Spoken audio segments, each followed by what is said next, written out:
Hello বন্ধুরা, সুপ্রভাত সবাইকে। অনেক দিন থেকে বাপের বাড়ি যাব বলে মনটা খুব খারাপ করছিল, তাই আজকে ঠিক করলাম আজকে চলে যাব, কারণ আমার বরের আজকে ছুটিও আছে।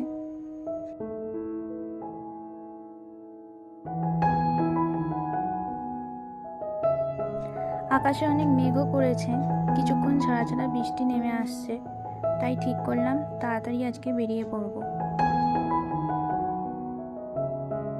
তাড়াতাড়ি স্নান করে পুজোটা সেরে নিলাম।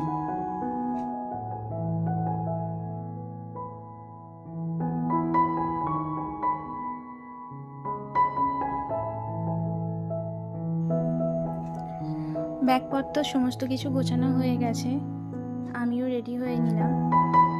এবার বেরোনোর পালা।